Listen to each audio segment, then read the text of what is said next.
Class 10th assignment number 5 आपका जनवरी month का ये असाइनमेंट है बच्चों।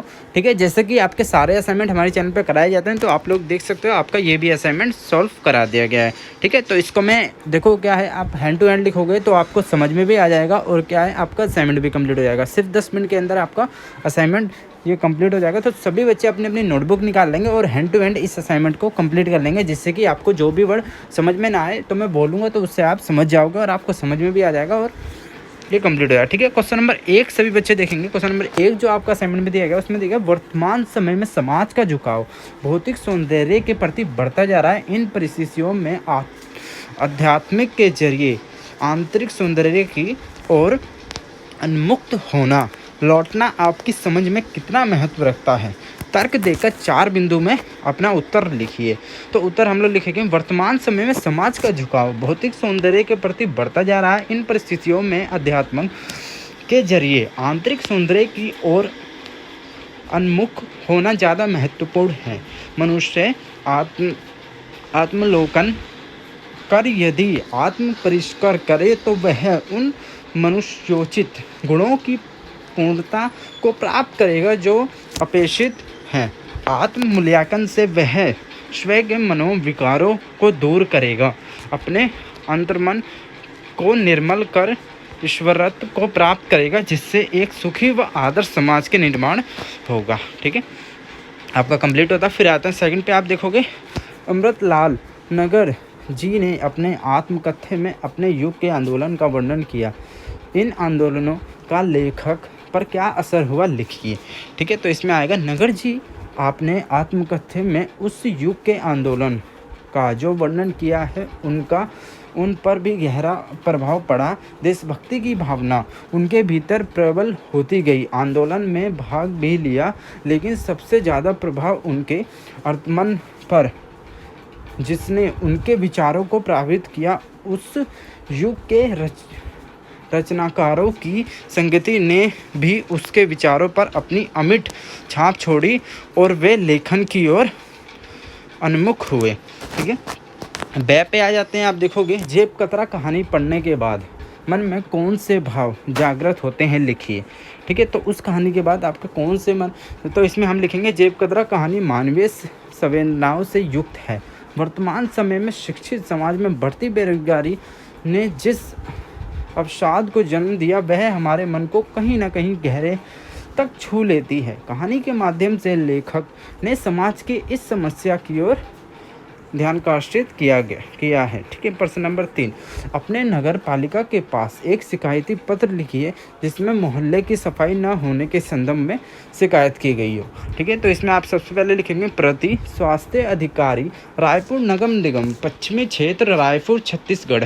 विषय सफाई व्यवस्था न होने के बाबत महोदय, निवेदन यह है कि हमारी कॉलोनी में आजकल सफाई नियमित रूप से नहीं हो रही है। सफाई कर्मचारी अपने कर्तव्य का पालन ठीक से नहीं कर पा रहे हैं। वे हफ्ते में एक बार आते हैं, इधर उधर समय व्यतीत करते हैं। गंदी व कचरी नालियाँ बंद पड़ी हैं। सड़कों तथा गलियों में कूड़ा ढेर पड़े हैं।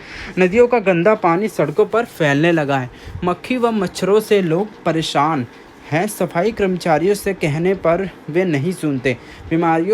बीमारियां फैलने का अंदेशा हो रहा है। अतः आपसे विनम्र प्रार्थना है कि इस क्षेत्र की सफाई निरीक्षण को उचित निर्देश देकर यहाँ की सफाई व्यवस्था को ठीक कराने की कृपा करें।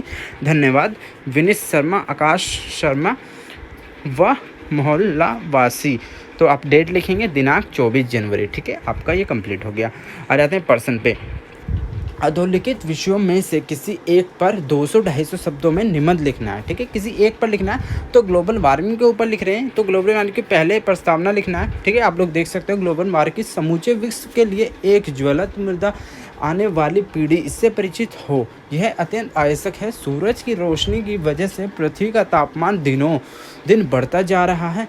फलन कार्बन डाइऑक्साइड इत्यादि गैसों का हानिकारक प्रभाव भी बढ़ रहा है। इसके दुष्प्रभाव से निश्चित है कि मानवीय जीवन प्रभावित है। अतः इस संबंध में जागरूकता अवश्य भाई। पर्यावरण अंशु का एक प्रमुख कारण ग्लोबल वार्मिंग है, किंतु आज भी अधिकांश लोग बेखबर से हैं।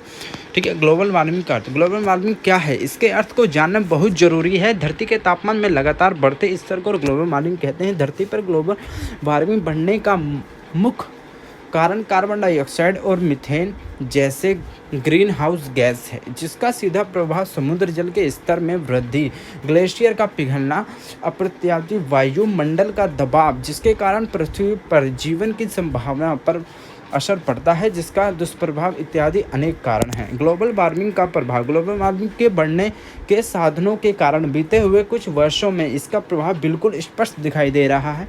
अमेरिका के भूगर्भीय सर्वेक्षण के अनुसार मोंटाना ग्लेशियर राष्ट्रीय पार्क में 150 ग्लेशियर हुआ करते थे, लेकिन इसके प्रभाव की वजह से अब सिर्फ 25 ही बचे हैं। इसकी वजह से बहुत सारे जलवायु परिवर्तन हुए हैं, जैसे गर्मी के मौसम में बढ़ोतरी, ठंडी में कमी, तापमान वृद्धि, वायु चक्रण के रूप में बदलाव, जैसे स्टीम बिन मौसम बरसात, बर्फ़ की चोटियाँ पिघलना, ओजोन परत में क्षरण, भयंकर तूफान, चक्रवात, बाढ़, सूखा आदि। ठीक है।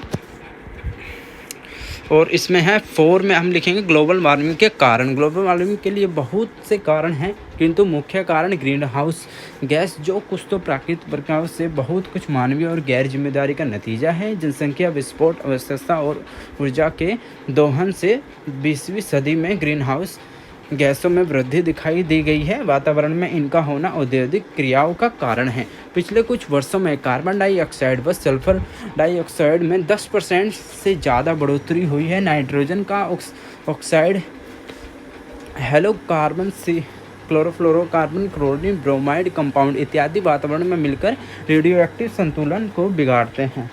ठीक है। फलत धरती की सतह गर्म होने लगती है। निष्कर्ष, पर्यावरणविदों और वैज्ञानिकों का मानना है कि ग्लोबल वार्मिंग को रोकने हेतु हमें पर्यावरण मानकों का पालन अनिवार्य करना होगा। वन संरक्षण हमारी प्राथमिकता होनी चाहिए। कचरों का रिसाइकल तथा पेड़ों की कटाई को रोकने हेतु फ्रिज व एसी के प्रयोग पर नियंत्रण रखना होगा। यदि हम अब भी सचेत नहीं हुए तो इसके दुष्परिणाम हमारे अत्यंत घातक होंगे। ठीक है। ये अगर समय का दुरुपयोग है, जैसा आपको एक ही लिखना था, फिर मैं एक बात बता रहा हूँ, देखो पूरी वीडियो देखने का ये प्लस पॉइंट होता है कि आप इनमें से एक ही लिखो। ठीक है। तो आप इसमें से या ऊपर वाला लिखो या आप समय का सदुपयोग लिखो। तो इसको मैं स्क्रॉल कर देता हूँ, जो भी लिखना चाहता है वो लिख लेगा इसमें से।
तो जैसे कि आपका असाइनमेंट कंप्लीट हो चुका है, तो स्टूडेंट किसी का भी कुछ छूटता हो तो मैं दोबारा वीडियो को स्क्रॉल कर रहा हूँ, उसमें आप देख लेना। तब तक के लिए आप चैनल को जरूर सब्सक्राइब कर दो, वीडियो को एक लाइक जरूर दे दो। मैं पूरा एक बार स्क्रॉल कर रहा हूँ, आप लोग देख लेना।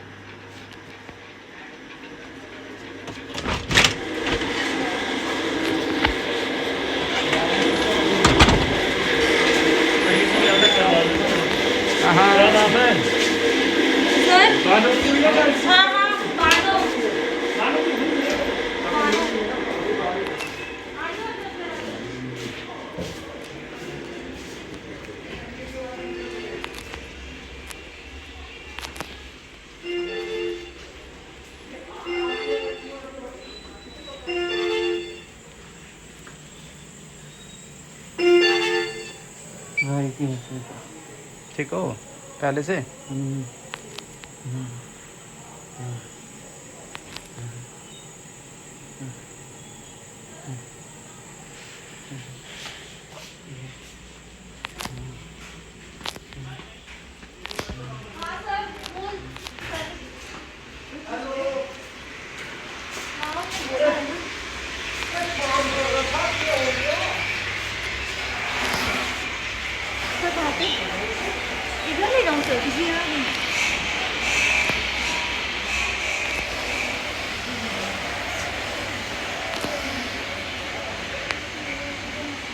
करवा दो शिफ्ट सर, कौन से बेड पे कराना है बता दो। किसी पे भी ले लो, इस पे ले लो पहले वाले पे, आराम से रहेगा ना, ले जाओगे। कुछ दर्द नहीं होता, अरे कुछ दर्द नहीं होगा, बस 5 मिनट का काम है, 10 मिनट में। ये पहले वाले की पहले वाले पे लेटा बाकी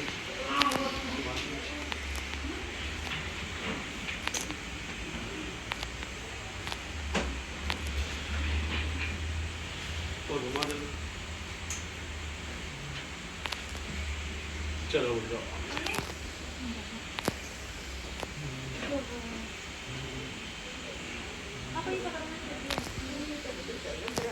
नहीं कुछ नहीं करेंगे, सुन कर दें, कोई दिक्कत नहीं। हमें इस तरफ बैठो, इस वाले बेड पे।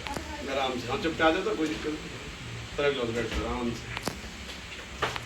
उससे हाँ थोड़ा से आप ऊपर चढ़ जाओ ना, चढ़ जाओ, कोई दिक्कत नहीं। चढ़ जाओ ऊपर, आराम से सब वाले। धीरे धीरे सुन, डायलिजर रख दे बस।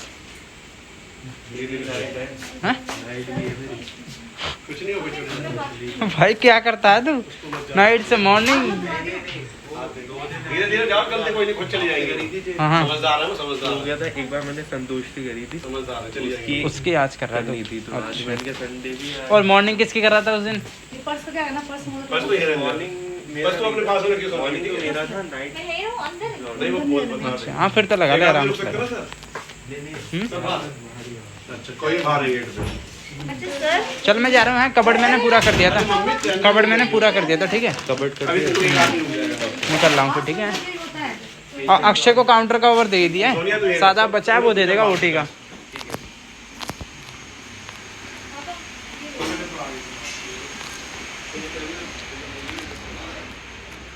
अरे मुझे पता ही नहीं है वो नाइट में भी है, नाइट में भी हो। पता नहीं वो किसी की कर रहा है, उसकी संतोष की, वरना उसके लिए करी होगी ना कभी, उसकी कर रहा है, तो मैंने उसे दे दिया कबड़।